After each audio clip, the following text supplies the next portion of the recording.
For as long as human history has been recorded, ancient civilizations have honored the sun. The Egyptians aligned their pyramids with the equinoxes, the Mayans structured their cities around solar cycles, and in Hinduism, the sun was depicted as a divine eye of God. Even in Christianity, divine figures were often painted with radiant halos around their heads, symbolizing divine light and higher consciousness. But what if this wasn't just symbolism? What if these ancient civilizations understood something fundamental about the sun that we've forgotten? What if they knew that sunlight wasn't just providing warmth, but was transmitting energy, intelligence, and higher awareness directly to the human body? Because it turns out the human body was designed to receive and process sunlight, and not just in a metaphorical way, but in a very literal biological way. Look at nature. A tree doesn't just receive sunlight, it transforms it into life force. Through photosynthesis, sunlight is absorbed, converted into energy, and released as oxygen to sustain life. And that's not just happening in plants. The same principle is happening in you.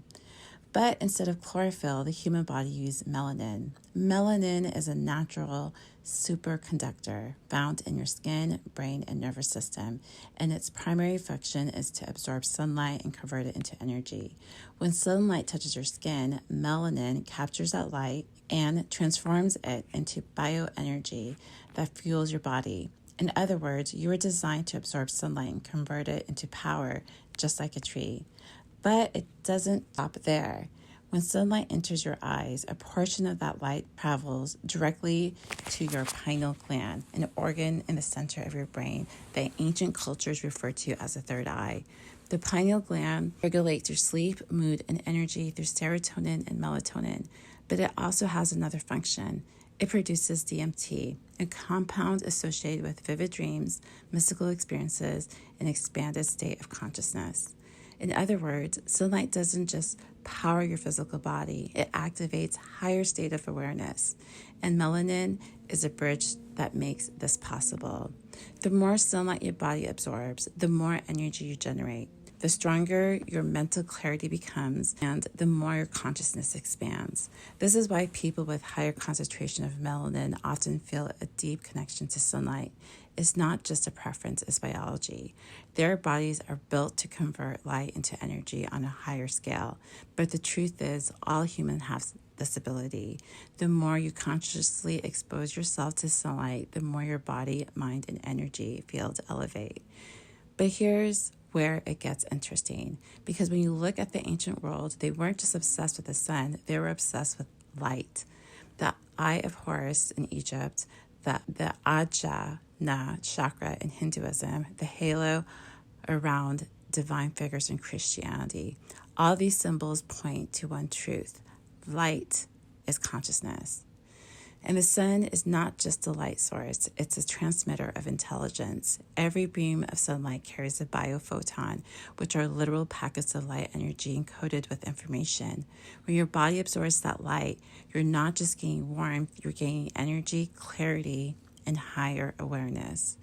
And this is where the connection to the pineal gland becomes profound. The pineal gland is highly light sensitive. When exposed to natural sunlight, it activates, producing melatonin, serotonin, and sometimes DMT, which heightens your intuition, creativity, and spiritual clarity. Ancient cultures understood that sunlight was directly tied to human consciousness.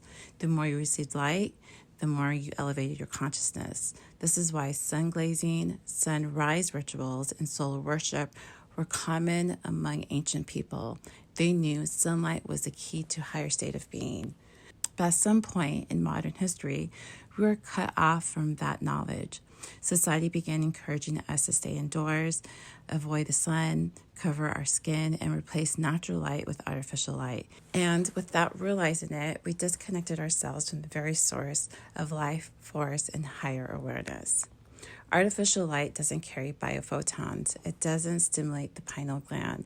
It doesn't activate melanin. It simply illuminates space without feeding consciousness. This is why many people feel chronically tired, mentally foggy, and disconnected because they're unknowingly cutting themselves off from the source of higher energy. But the solution is simple. You don't need complex spiritual practice to elevate your energy or consciousness. You simply need to reconnect with sunlight. Let natural light touch your skin and enter your eyes. Step outside during sunrise and sunset, because every time you do, your melanin is capturing photons of light, sending them to your pineal gland and realigning your body and mind with natural energy flow. And this is where the metaphor of photosynthesis becomes undeniable. A tree doesn't have to figure out how to grow. It simply receives sunlight, transforms it into energy. In the same way, you don't have to force higher consciousness. It naturally happens when you receive more light. You were built to absorb light, convert it into energy, and elevate your consciousness and awareness effortlessly. The sun has always been more than just light source. It's a transmitter of higher intelligence. It's the fuel for all life on this planet, including your body. And the more you remember to connect with it, the more you realign with your natural power. So the next time you feel low on energy, mentally foggy, or disconnected, don't look for external solutions. Go to the sun, let it touch your skin, let it flood your eyes, because in that moment, you're not just receiving warmth, you're receiving energy, intelligence, and higher awareness. You're not separate from nature, you are nature. And just like a plant absorbs light and transforms it into life force, you're designed to do the same. The sun doesn't just feed the earth, it feeds you. And when you reconnect with it, you reconnect with yourself. This is Mark Leslie. Thanks for listening. Peace.